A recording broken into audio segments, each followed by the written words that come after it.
Ayun, good day sa atin mga boss. Nandito na tayo sa part 3 ng ating pagbabalik dito sa ating alagang si Primo.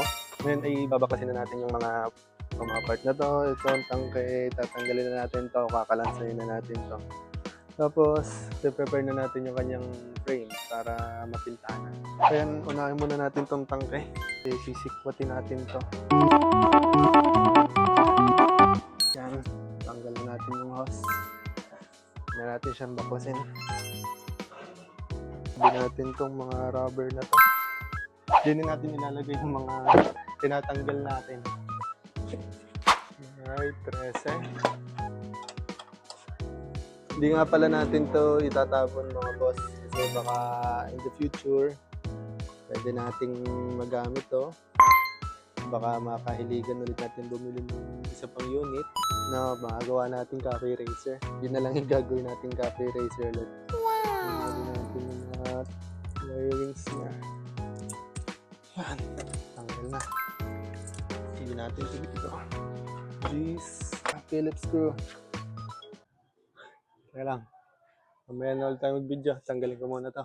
Yan mga boss. Natanggal na natin yung kanyang mga electrical niya dito sa harap. Natanggal natin yung headlight, yung flasher. Ang busina, natanggal na rin natin yung kanyang wiring. Yan, sunod na natin itong handlebars. Yay! Yay! Yay! Yay! So pag ako'y nagkakalas mga boss ng mga ganito, binabalik ko yung mga tornilyo ng ganyan para hindi ako malito. Ito nga pala mga boss, first time ko lang ginagawa. Wala akong experience sa pagkakalas nito. Oh my God! Go with the flow na lang! Sa harness muna tayo. Pipicturean ko muna siya, baka malito kasi ako pagbabalik. 1, 2, 3. Yan, let's fight na ulit.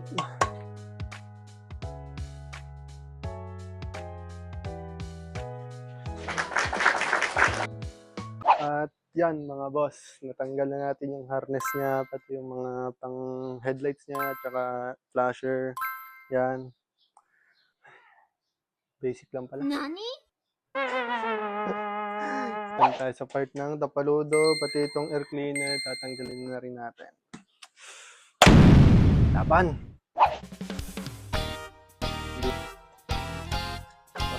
Edit.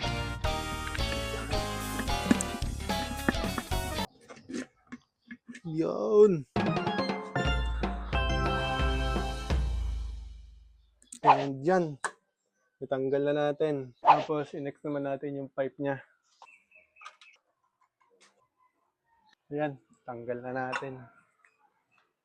Ayan mga boss, dito na tayo sa may preno niya. Kaso lang mga boss, pinapahirapan ako ito.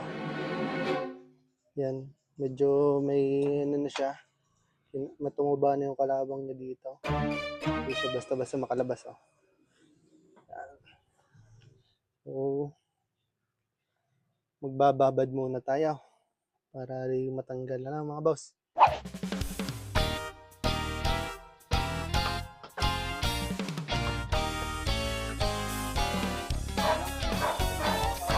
Yung mga boss, napagod na nga tayo din, ikakalas din eh.